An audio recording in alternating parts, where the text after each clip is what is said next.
orang hebat bukanlah orang yang seberapa banyak yang kita miliki, tetapi orang hebat adalah seberapa banyak yang kita keluarkan.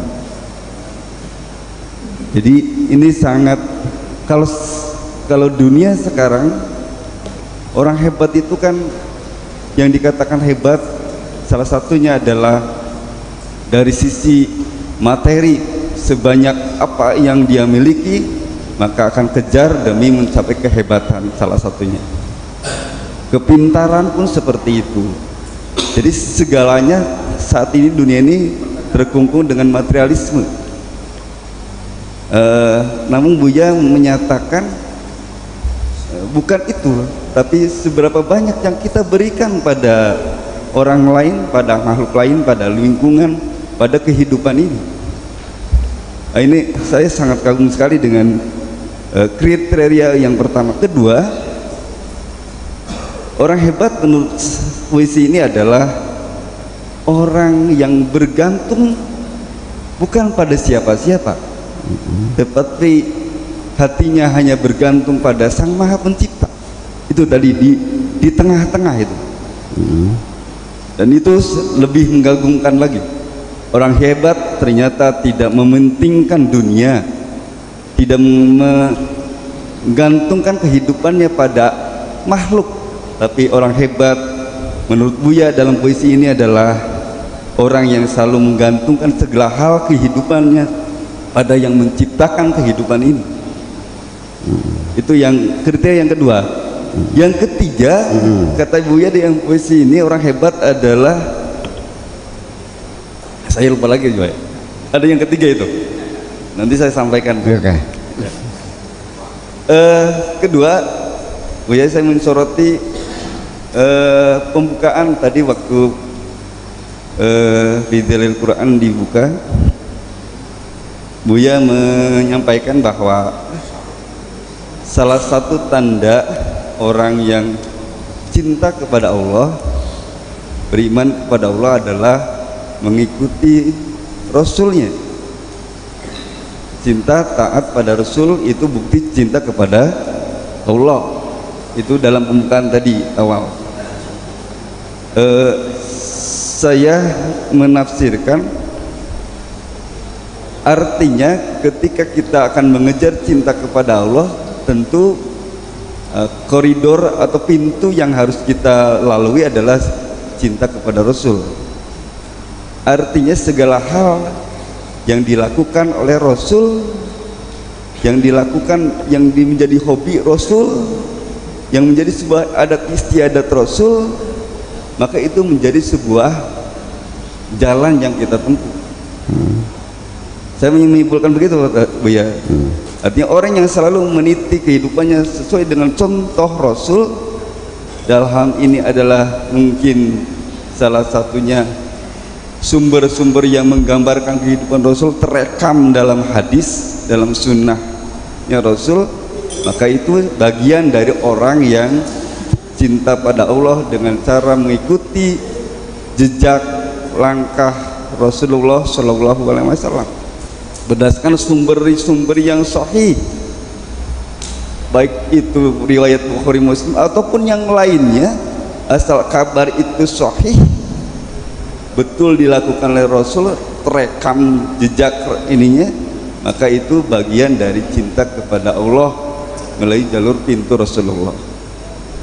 Nah itu Bu ya, mungkin itu mohon penjelasan lebih dalam terkait ini. Saya khawatir kalau kita selalu mengkritisi umumnya keberadaan sabda-sabda Rasul umumnya terkikis satu persatu, saya khawatir juga kita tidak cinta pada Rasul. Ada kekhawatiran gitu Ibu ya? Begitu. Itu saja mungkin. Iya. Terima kasih. Assalamualaikum warahmatullahi wabarakatuh. Waalaikumsalam warahmatullahi wabarakatuh. Ya, baik. Yang pertama adalah tentang apresiasi puisi tadi, bahwa untuk menjadi orang yang hebat itu sebetulnya dalam puisi Buya ini sangat simpel sekali. Iya. Bukan karena punya harta banyak kok. Bukan karena harta banyak. Tapi berapa banyak yang kau berikan kepada orang. Iya. Nah, jadi begini. Kalau ada orang kaya lalu kita hormati semata-mata hanya karena dia kaya, tertipu nggak? Tertipu. Kalau ada orang alim semata-mata hanya karena dia alim lalu kita hormati, tertipu enggak? Saya emang nggak ada urusan dengan hartamu. Kalau kamu nyemedit ngapain? Yeah. Saya hormat kepada kamu kalau hartamu kau manfaatkan untuk membantu mereka yang susah di dunia ini. Segudang ilmu yang kau miliki, begipun kau alim alamah, kan, tapi kalau ilmumu tidak digelar kepada masyarakatmu, nggak ada urusan aku harus menghormati kamu. Betul nggak? Iya. Ngelihat cewek cantik juga kalau nggak bisa dipegang ngapain? Oh iya jelas Bu ya. Ngapain dia? Iya. Sama kalau gitu sih Bu. Emang juga pikirin kan gitu. Ya, jadi ya seperti itu. Jadi kamu yang merasa apa namanya cantik juga jangan gede kepala dong. Belum tentu orang senang sama kamu semua kok. Iya. Ya kan begitu. Iya. Kamu juga yang kaya jangan berharap penghormatan karena kamu kaya. Tetapi realita di lapangan orang yang tertipu itu banyak. Termasuk kiai yang berceramah di atas mimbar juga mengatakannya begini. Kiai zaman sekarang harus kaya, kalau tidak kaya tidak dihormati. Iya. Iya. Jadi ketertipuannya ditularkan kepada orang lain. Gitu. Ya saya merasakan masuk restoran pakai mobilnya buruk, mobil Kijang Komando tahun 82 tuh, yang udah bunyi semua kaprak-kaprak semuanya tuh. Ya masuk restoran ya duduk sendiri, ngambil sendiri, bayar sendiri. Begitu saya datangnya ke mobil yang mewah, pintunya dibukakan, kursinya disorongkan, minumannya dianterin. Padahal saya juga bayar juga, dulu juga bayar kok. Iya. Berarti orang itu menghormati apa? Menghormati kaleng kan? Iya. Goblok tapi pinter. Ya, baru orang itu hormat kalau saya ngasih tipnya banyak kan gitu. Habis makan susuknya 80.000 saya tinggal di piring buat neng buat kamu aja. Nah baru dihormat kan gitu. Iya kan begitu. Nah itu satu. Terus yang kedua? Yang kedua adalah cinta kepada Rasul itu adalah juga cinta kepada Allah itu adalah cinta kepada Rasul. Bukan cinta. Begini, kita ini kenal Allah nih, yang memperkenalkan siapa? Ya iya dong. Ya. Kalau tidak diperkenalkan, ya kita akan menyebut Tuhan kita bukan Allah dong. Mungkin Gandharwa, mungkin kuntilanak, Ya. mungkin wiwitan, mungkin maesan, mungkin batu, mungkin jenglot, dan namanya Allah itu yang ke Nabi. Dan kemudian untuk menuju cinta kepada Allah kan ada persyaratannya, bukan cinta Rasul ya. Al-Qur'annya bukan begitu punya. In kuntum tuhibbunallah fattabi'uni yuhibbukumullah. Apabila engkau betul mencintai Allah, ikuti aku. Ittiba, mengikuti aku. Ittiba, bukan taklid. Ya. Awas, beda nanti ittiba dengan taklid. Tabi dengan muqallid itu, muttabi dengan muqallid itu berbeda. Tabi dengan muttabi beda. Ittaba'a dengan tabi'ah itu berbeda. Faman tabi'a hudaya fala khaufun 'alaihim wa lahum yahzanun. Wa man yattabi' fattabi' millata ittiba' millata Ibrahim. Jadi artinya bahwa sebab dia yang punya kata kunci, prosedur yang harus kita lalui bagaimana supaya kita mencapai tingkatan cinta kepada Allah, ini yang punya passwordnya Kanjeng Nabi.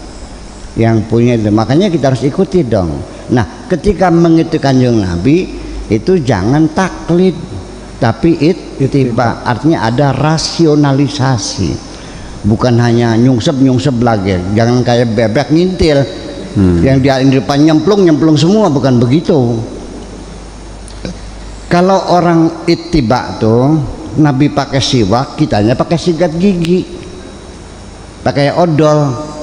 Kenapa? Kita ittiba, yang penting kita menjaga kesehatan gigi. Kalau taklid mah Nabi pakai siwak ya pakai siwak, pakai sikat yang enggak sunnah itu mah Nabi nggak pakai siwak kok, nggak pakai apa, nggak pakai sikat gigi.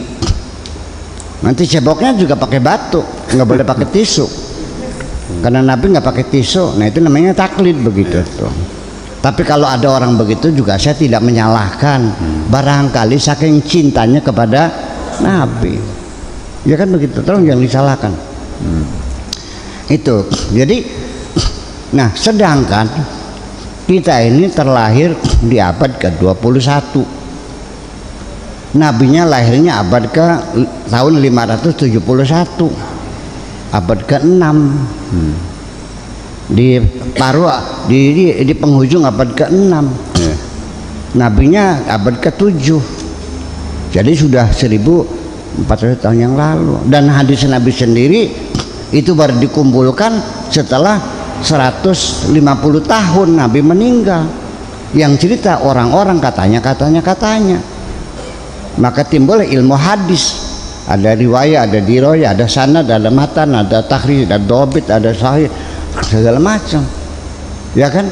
Dan ternyata diseleksi banyak hadis-hadis yang palsu yang ditolak oleh Bukhari Muslim. Dari 600.000 hadis itu yang lolos hanya 14.000. Berapa banyak hadis yang ditolak? 500.000 ditambah 84.000, 584 hadis yang lolos saya 14.000. Jadi berapa persennya tuh? Ya itu hadis kebul semuanya tuh. Itu pun sekarang dikritisi lagi juga masih ada yang perlu diragukan juga. Bukan meragukan nabinya, meragukan hadisnya apa betul Nabi ngomong begitu. Karena di Sahih Bukhari juga ada hadis yang mengatakan bahwa barang siapa yang membunuh cecak malam Sabtu masuk surga. Dan di hadis Bukhari juga ada Nabi Muhammad berulang kali mencoba bunuh diri. Mau dipercaya? Itu persoalan. Ya kan gitu. Jadi makanya perlu rasionalisasi. Kalau hadis-hadis Nabi yang tidak rasional, tolong hormatilah Nabi ya. Kalau kita tidak punya bukti akan kepalsuan hadis itu, ya sudah kita mauqufkan saja, kita tangguhkan, ya sudah, wallahu a'lam. Kan gitu. Kalau hadis dhaif sebaiknya nggak usah dipakai lagi. Akan tetapi ada ulama yang berpendapat bahwa hadis dhaif pun boleh dipakai apabila untuk fadhailul amal. Betul? Ada kitabnya kan? Nah, saya berpendapat daripada pakai hadis dhaif ya pakai logika saja sih. Ya kan gitu. Sebanyak nggak masuk akal. Nah, maka Nabi biasanya cirinya kalau hadis-hadis berbau politik gitu kita masih curigai, atau hadis-hadis yang banyak cerita pahala yang berlebih-lebihan, mencium suami pahalanya seperti mencium Hajar Aswad gitu tuh. Kemudian kalau suami kawin lagi istrinya ikhlas ridho, pintu surga dibuka lebar. Itu untuk ngeneng-ngeneng wong wadon itu mah. Modus. Tulisannya gelem ya di bodok. Iya, dan yang berikutnya ini yang ketiga ini mencurigai atau mengkritisi hadis-hadisnya itu justru akan menimbulkan tidak menghormati Kanjeng Nabi, Bu ya. Ya kalau begitu orang yang paling tidak menghormati Nabi Imam Bukhari, Imam Muslim. Karena dia yang pertama kali mencurigai ini benar atau enggak hadisnya. Jadi bukan mencurigai itu bukan tidak percaya pada Nabi. Iya tak enggak Nabi ngomong begitu tuh. Nanti kan yang rugi Nabi. Sekarang ada orang menerima surat dari saya minta uang 30 juta lalu dikasih, ternyata ketipu. Dan nih kita ketemu sama orangnya, lah saya lihat tanda tangan Buya agak berbeda gitu. Dikasih nggak uangnya? Saya kasih. Berapa? 30 juta. Ya kenapa nggak konfirmasi dulu sama saya? Nggak berani ngomongnya. Jadi jangan mengatakan begini, mengkritisi hadis itu, makanya kan hadis itu kan diteliti, dikejar dari siapa, kata siapa, ngomongnya gimana, semuanya dibuktikan sampai akhirnya secara selektif ratusan ribu hadis yang ditolak. Kalau seandainya itu tidak dikritisi, kita punya hadis mungkin 100 jilid mungkin, dan semuanya dusta semuanya itu, ya kan? Imam Nasai, Imam siapa lagi, Imam Ahmad bin Hambal, Imam Bukhari, Imam Muslim, Imam Turmudi, semuanya adalah orang-orang yang meragukan hadis kok. Iya dong. Sehingga mereka menuntut kebenaran. Iya, kan Nabi ngomong tuh begitu. Jadi mencurigai hadis itu bukan mencurigai, meragukan kerasulannya, bukan, mencari kebenaran apa betul Nabi ngomong begini atau tidak. Paham nggak? Nah, begitu juga apalagi Kanjeng Nabi. Saya sendiri kader kiai kampung, ya menjual nama saya laku kok. Betul enggak? Coba kalau kamu datang Haji Mustafa bawa surat dari Buya minta uang 5 juta, saya kira dikasih. Ya kan gitu. Ya kan begitu terjadi, dan ini sudah pernah terjadi. Yang ketipu banyak. Dan banyak orang mengatakan Buya sudah kasih izin gitu. Padahal saya nggak tahu. Namanya jual nama. Nah, perlu kamu ketahui bahwa hadis ini dikumpulkan setelah 150 tahun kemudian, setelah Khulafaur Rasyidin meninggal dunia, setelah Daulah Umayyah meninggal dunia, baru setelah pindah ke Baghdad, di sana baru sejarah Islam dibuat oleh Imam Ibnu Hisham atas by order sang raja, yang artinya untuk membangun justifikasi legalitas kerajaan Daulah Abbasiyah. Dibikinlah sejarah oleh Ibnu Hisham itu, dan sejarah Ibnu Hisham itu juga dikoreksi. Adalah seorang calon doktor, dalam tesisnya itu di Al-Azhar ternyata terbongkar di dalam itu banyak hadis-hadis palsu dan khurafat gitu loh maknanya. Jadi artinya kita jangan menuduh agama-agama lain sudah diselewengkan, distorsi. Di dalam agama kita juga sama. Ada pihak-pihak lain juga yang ngerjain. Ada teori konspirasi itu terjadi di dalam kita juga. Ya kan begitu. Seperti Senuk Hogronya juga kan disuruh pesantren di Mekah 15 tahun sampai hafal Quran. Arabnya hebat, bisa ngarang kitab, namanya Syekh Abdurrahman Al-Holandi. Itu untuk ngelus-ngelus para ulama di sini supaya jangan berontak sama Belanda. Paham bikin Jadi jangan terlalu murni memahami agama sepertinya satu yang mulus dan indah. Ini di dunia kita ini banyak kepentingan, bertarung, pergulatan itu sangat hebat sekali. Makanya kedepannya sebaiknya nggak usah saling menyalahkan lah.